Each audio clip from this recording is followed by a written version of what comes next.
ನಮಸ್ಕಾರ. ನಮಸ್ಕಾರ.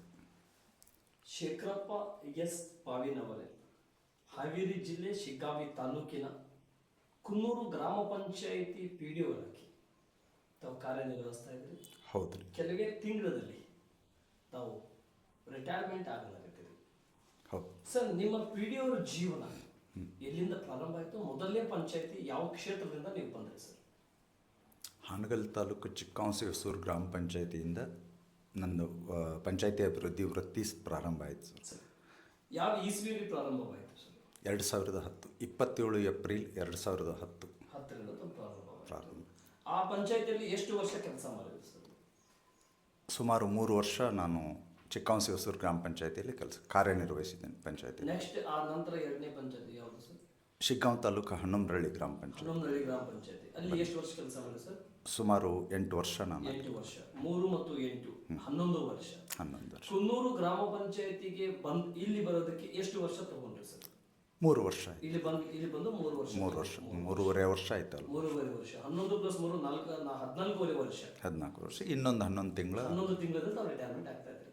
ಕುನ್ನೂರು ಗ್ರಾಮ ಪಂಚಾಯತಿಗೆ 3 ವರ್ಷದಲ್ಲಿ ಯಾವ್ಯಾವ ವಿಶೇಷತೆ ಅಭಿವೃದ್ಧಿಯನ್ನು ತಾವು ಮಾಡಿದ್ರು ಸರ್?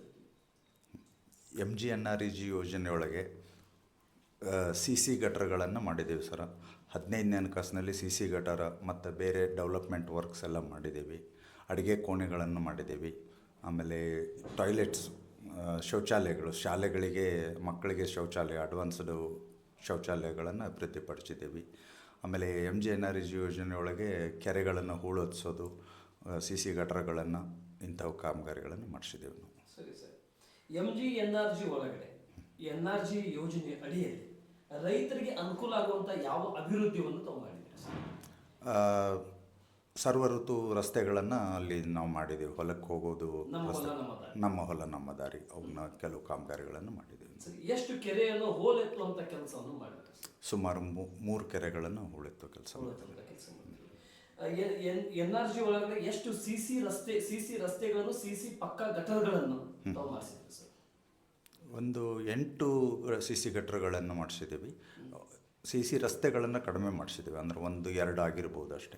ಈ ಕುನ್ನೂರು ಗ್ರಾಮ ಪಂಚಾಯತಿಗೆ ಯಾವ್ಯಾವ ಹಳ್ಳಿಗಳನ್ನು, ಎಷ್ಟು ಹಳ್ಳಿಗಳು, ಎಷ್ಟು ಸದಸ್ಯರು ಇಲ್ಲಿ ಬರ್ತಾರೆ ಸರ್? ಕುನ್ನೂರು ಗ್ರಾಮ ಪಂಚಾಯತಿ ವ್ಯಾಪ್ತಿಗೆ ಒಟ್ಟು 5 ಹಳ್ಳಿಗಳು ಬರುತ್ತವೆ. ಕುನ್ನೂರು, ಅಡವಿ ಸೋಮಾಪುರ, ಮಮದಾಪುರ, ಹಳವತರ್ಲಘಟ್ಟ ಮತ್ತು ಹೊನ್ನಾಪುರ. 5 ಗ್ರಾಮಗಳು, ಒಟ್ಟು 5 ಗ್ರಾಮಗಳು. ಈ 5 ಗ್ರಾಮದಲ್ಲಿ ಎಷ್ಟು ಸದಸ್ಯರುಗಳನ್ನು ಬರ್ತಾರೆ ಸರ್ ಈ ಪಂಚಾಯತಿಗೆ? 15 ಸದಸ್ಯರುಗಳನ್ನು. 15 ಸದಸ್ಯರು. ಕುನ್ನೂರು ಗ್ರಾಮದಲ್ಲಿ ಎಷ್ಟು ಸದಸ್ಯರನ್ನು ಹೊಂದಿದೆ ಸರ್ ಈ ಗ್ರಾಮ? 8 ಸದಸ್ಯರನ್ನು ಕುನ್ನೂರು ಗ್ರಾಮ ಹೊಂದಿದೆ. ಅಡವಿ ಸೋಮಾಪುರ 5 ಸದಸ್ಯರನ್ನು ಹೊಂದಿದೆ. ಮಮದಾಪುರದ 2 ಸದಸ್ಯರನ್ನು ಹೊಂದಿದೆ. ಸರಿ, ಓಕೆ. ಮಮದಾಪುರದಲ್ಲಿ 2 15 ಜನ ಸದಸ್ಯರು. 15 ಜನ ಸದಸ್ಯರು. 15ನೇ ಹಣಕಾಸಿನಲ್ಲಿ ಯಾವ ಗ್ರಾಮಕ್ಕೆ ಅತಿ ಹೆಚ್ಚು ಡೆವಲಪ್ಮೆಂಟ್ ಆಗಿದೆ? NRGಯಲ್ಲಿ ತಾವು ತಿಳಿಸಿರ್ತಕ್ಕ ಪ್ರಕಾರ, ಈಗ NRG ಬಗ್ಗೆ ತಾವು ತಿಳಿಸಿದ್ರಿ. NRGಯಲ್ಲಿ ಅತಿ ಹೆಚ್ಚು ಡೆವಲಪ್ಮೆಂಟ್ ಯಾವ ಗ್ರಾಮಕ್ಕೆ ಹೆಚ್ಚಿಗೆ ಆಗಿದೆ? ಕುನ್ನೂರು ಗ್ರಾಮಕ್ಕೆ ಅತಿ ಹೆಚ್ಚಿಗೆ ಆಗಿದೆ. ಅಡವಿ ಸೋಮಾಪುರ ಇನ್ನು ಉಳಿದಿರ್ತಕ್ಕಂಥ 4 ಗ್ರಾಮಕ್ಕೆ ಯಾವ ರೀತಿ ಅಭಿವೃದ್ಧಿ ಆಗಿದೆ ಸರ್? ಅಲ್ಲಿಯೂ CC ಗಟರ್ಗಳನ್ನು ಮಾಡಿದ್ದೀವಿ, CDಗಳನ್ನು ಮಾಡಿದ್ದೀವಿ. ಅಂಗನವಾಡಿಯನ್ನು ಈಗ ಪ್ರಾರಂಭ ಆಗಬೇಕು, ಹೊಸ ಕಾಮಗಾರಿ ಅಡವಿ ಸೋಮಾಪುರ ಗ್ರಾಮಕ್ಕೆ. ಮತ್ತು ಶಾಲೆಗಳ ಅಭಿವೃದ್ಧಿನೂ ಆಗಿದೆ. ಆಟದ ಮೈದಾನ ಅವನ್ನೆಲ್ಲ ಅಭಿವೃದ್ಧಿಪಡಿಸಿದ್ದೀವಿ ನಾವು. ಸರಿ. ಕುಡಿಯುವ ನೀರಿನ ವಿಷಯದಲ್ಲಿ ಮಾತನಾಡಲಿಕ್ಕೆ ಬರ್ಬೇಕಂದ್ರೆ, ಮೊದಲು ಬೋರಿನಿಂದ ನೀರು ಕಳಿಸ್ತಿದ್ರಿ. ಸರ್ಕಾರಿ ನಳ ಅಂತೇಳಿ, ಸರ್ಕಾರಿ ಟ್ಯಾಂಕ್ ಅಂತೇಳಿ, ಒಂದೊಂದು ಕಡೆ ಲೋಕಲ್ ಟ್ಯಾಂಕ್ ಇರ್ತಿತ್ತು. ಆದರೆ ಈಗ JJM ಜಲಜೀವನ ಮಿಷನ್ ಅಂತೇಳಿ, ಹರ್ ಘರ್ ಜಲ್ ಅಂತೇಳಿ ಮಿಷನ್ ಬಂದಿದೆ. ಇದು ಅಪ್ಲೈ ಆಗಿ ನಿಮ್ಮಲ್ಲಿ ಕೆಲಸ ಪ್ರಾರಂಭ ಆಗಿದೆ. ಈ ಕೆಲಸ ಪ್ರಾರಂಭವಾಗಿ ಉದ್ಘಾಟನೆ ಕೂಡ ಆಗಿದೆಯಾ ಸರ್? ಇನ್ನು ಪ್ರಾರಂಭದಲ್ಲಿದೆ ಸರ್? ಒಟ್ಟು 5 ಗ್ರಾಮಗಳಿರೋದರಲ್ಲಿ 5 ಗ್ರಾಮಗಳಲ್ಲಿ ಹಳವತರ್ಲಘಟ್ಟ ಮತ್ತು ಅಡವಿ ಸೋಮಾಪುರ ಗ್ರಾಮದ JJM ಯೋಜನೆಯ ಕಾಮಗಾರಿಗೂ ಸಂಪೂರ್ಣಗೊಂಡಿದ್ದು ಮುಕ್ತಾಯವಾಗಿ ಪಂಚಾಯಿತಿಗೆ ತಗೊಂಡಿದ್ದೀವಿ ಅದನ್ನು. ಇನ್ನು 3 ಗ್ರಾಮಗಳಲ್ಲಿ ಕಾಮಗಾರಿ ಸ್ವಲ್ಪ ಸರಿಯಾಗಿಲ್ಲ. ಅದಕ್ಕೋಸ್ಕರ ಅವನ್ನೆಲ್ಲ ಸರಿ ಮಾಡಿ ಕೊಟ್ಟ ಮೇಲೆ ತಗೊಳ್ತೇವೆ ಅಂತ ಅವ್ರಿಗೆ ಹೇಳಿದ್ದೀವಿ. ಸರಿ. ಕುಡಿಯುವ ನೀರಿನ ವ್ಯವಸ್ಥೆ ನಿಮ್ಮ ಈ ಗ್ರಾಮ ಪಂಚಾಯಿತಿ ವ್ಯಾಪ್ತಿಯಿಂದ ಯಾವ ರೀತಿ ನಡೀತಾ ಇದೆ ಸರ್? ಕುಡಿಯುವ ನೀರಿನ ವ್ಯವಸ್ಥೆ ಚೆನ್ನಾಗಿ ನಡೀತಾ ಇದೆ ಸರ್. ಯಾವುದೇ ರೀತಿ ತೊಂದರೆ ಇಲ್ಲ. ಆದರೆ ಜನರು ಬಳಸೋ ಅಷ್ಟು ಕ್ವಾಂಟಿಟಿ ನೀರು ನಮಗೆ ಒದಗಿಸೋಕ್ಕೆ ಕೆಲವು ಸರಿ ತೊಂದರೆ ಆಗುತ್ತೆ. ಅದರ್ವೈಸ್ ಸ್ಕೀಮ್ ಮಾತ್ರ ಚೆನ್ನಾಗಿ ನಡೀತಾ ಇದೆ. ಸರಿ. ಈ ಗ್ರಾಮ ಪಂಚಾಯಿತಿಯಲ್ಲಿ GB ಮೀಟಿಂಗ್ ನಡೆಯುತ್ತೆ, ಸಾಮಾನ್ಯ ಸಭೆಯನ್ನು ನಡೆಯುತ್ತೆ, ಅಥವಾ ಅಥವಾ ಮೇಲಧಿಕಾರಿಗಳನ್ನ ಬಂದಿರತಕ್ಕಂಥ ಸಂದರ್ಭದಲ್ಲಿ ಸಭೆಗಳನ್ನು ನಡೀತದೆ. ಆಮೇಲೆ ಗ್ರಾಮ ಸಭೆಯನ್ನು ಅಂತ ಕೂಡ ಗ್ರಾಮ ಸಭೆಯನ್ನು ಕೂಡ ನಡೀತದೆ. ಈ ಗ್ರಾಮ ಸಭೆಯಲ್ಲಿ ನಡೆಯುವಂಥ ಸಂದರ್ಭದಲ್ಲಿ ಜಿವಿ ಮೀಟಿಂಗು, ಸಾಮಾನ್ಯ ಸಭೆ, ಇನ್ನು ಟೋಟಲಿ ಮೀಟಿಂಗ್ ನಲ್ಲಿ ಯಾವ್ಯಾವ ರೀತಿಯಿಂದ ಈ ಅಭಿವೃದ್ಧಿಗೆ, ಡೆವಲಪ್ಮೆಂಟ್ಗೆ ಕೆಲಸ ಕಾರ್ಯಗಳನ್ನು ಬೇಕಂತೇಳಿ ಆ ಗ್ರಾಮಸ್ಥರು ಬೇಡಿಕೆಗಳನ್ನು ತಗೊಂಡ್ಬಂದು ಅರ್ಜಿಗಳನ್ನು ಹಾಕ್ತಾರೆ ಸರ್. ಇಲ್ಲಿ ವಸತಿ ಯೋಜನೆಗೆ ಜನರು ಬಹಳ ಒತ್ತು ಕೊಡ್ತಾರೆ.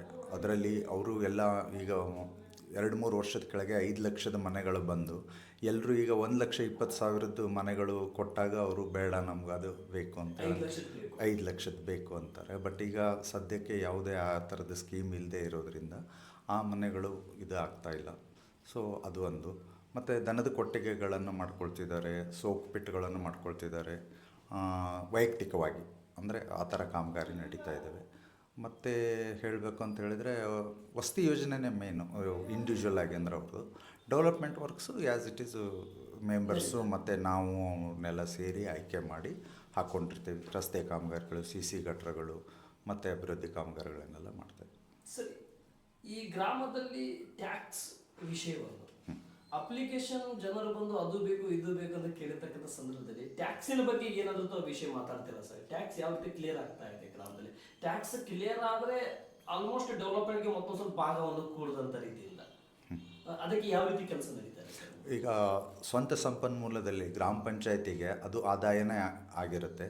ನಾವು ಯಾವುದೇ ರೀತಿ ತಮ್ಮ ವೈಯಕ್ತಿಕ ಉತ್ತಾರ ಆಗಲಿ ಮತ್ತು ಯಾವುದಾದ್ರು ಪಂಚಾಯತಿಯಿಂದ ದೃಢೀಕರಣ ಪತ್ರ ಆಗಲಿ ಏನಾದರೂ ಬೇಕು ಅಂತ ಸಾರ್ವಜನಿಕರು ಬಂದಲ್ಲಿ ಅವ್ರದ್ದು ಟ್ಯಾಕ್ಸ್ ಎಷ್ಟು ಬಾಕಿ ಇದೆ ಅದನ್ನೆಲ್ಲ ಮಾಹಿತಿ ತೆಗೆದು ಮಿನಿಮಮ್ ಅರ್ಧ ಏನಾದರೂ ಕಟ್ಟಬೇಕು ಅಂತ ಹೇಳಂದು ಕಟ್ಟಿಸ್ಕೊಂಡು ಅವರಿಗೆ ಕೊಡ್ತೀವಿ ನಾವು ಉತ್ತಾರ ಮತ್ತು ಅವರಿಗೆ ದೃಢೀಕರಣ ಪತ್ರಗಳನ್ನು ಕೊಡ್ತೀವಿ.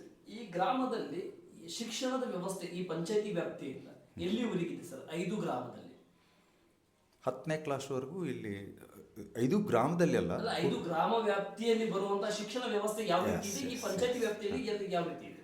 ಒಟ್ಟು 8 ಅಂಗನವಾಡಿಗಳಿವೆ ಕುನ್ನೂರು ಗ್ರಾಮ ಪಂಚಾಯತಿ ವ್ಯಾಪ್ತಿಯಲ್ಲಿ.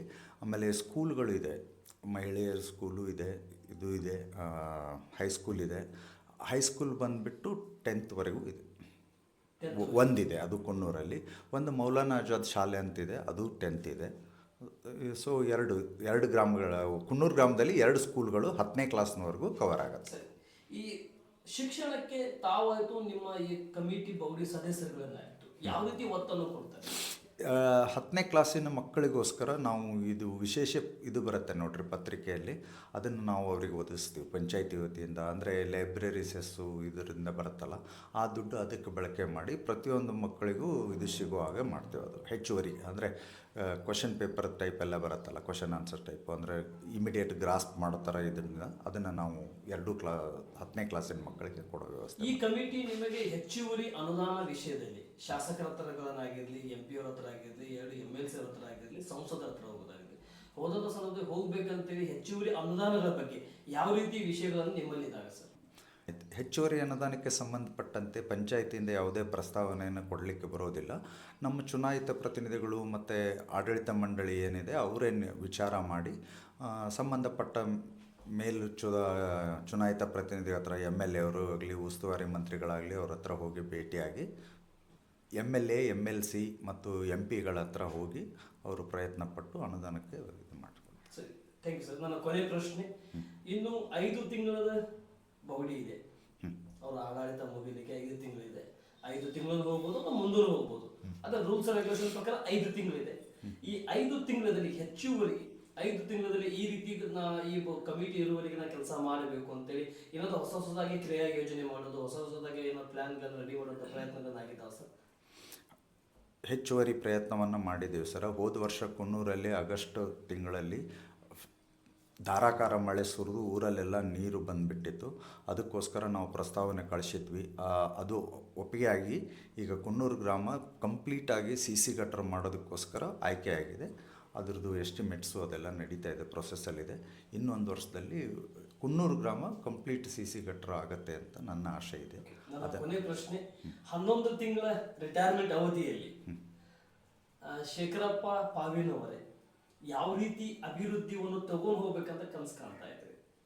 11 ತಿಂಗಳಲ್ಲಿ ಯಾವುದು 15ನೇ ಕಾಸು ಆಗಲಿ 16ನೇ ಕಾಸು ಆಗಲಿ ಅದರಲ್ಲಿ ಕ್ರಿಯಾಯೋಜನೆಗಳನ್ನು ಹಾಕಿಕೊಂಡು ಇನ್ನೂ ಒಳ್ಳೆ ಉತ್ತಮ ಕಾಮಗಾರಿಗಳನ್ನು ಮಾಡಿಸಿ ಊರಿಗೆ ಒಳ್ಳೆಯ ಅಭಿವೃದ್ಧಿಯನ್ನು ಮಾಡಿಬಿಟ್ಟು ಯಾರಿಗೂ ತೊಂದರೆ ಕೊಡೋ ಥರ ನನ್ನ ಕೆಲಸವನ್ನು ನಿರ್ವಹಿಸಿ ಹೋಗಬೇಕು ಅನ್ನೋ ಆಶೆ ಇದೆ. Thank you sir. ನಮಸ್ತೆ. ನಮಸ್ತೆ. ಇಷ್ಟೊತ್ತಿನವರೆಗೆ ನ್ಯೂಸ್ 43 ಇಂಡಿಯಾ ಮತ್ತೆ ಇನ್ ಸರ್ವೆ ಜೊತೆ ಮಾತನಾಡೋದಕ್ಕೆ ತುಂಬ ಧನ್ಯವಾದಗಳು. ನಮಸ್ತೆ. ದೇವರು ನಿಮ್ಮನ್ನು ಒಳ್ಳೆಯದನ್ನು ಮಾಡಲಿ, 11 ತಿಂಗಳ ಕಾಲಾವಧಿಯಲ್ಲಿ ಇನ್ನಷ್ಟು ಒಳ್ಳೆಯ ಕೆಲಸವನ್ನು ಮಾಡಲಿ ಅಂತ ಹೇಳ್ತಾ ಸಂದರ್ಶನ ಮುಗಿಸ್ತಾರೆ. ನಮಸ್ತೆ. ನಮಸ್ತೆ.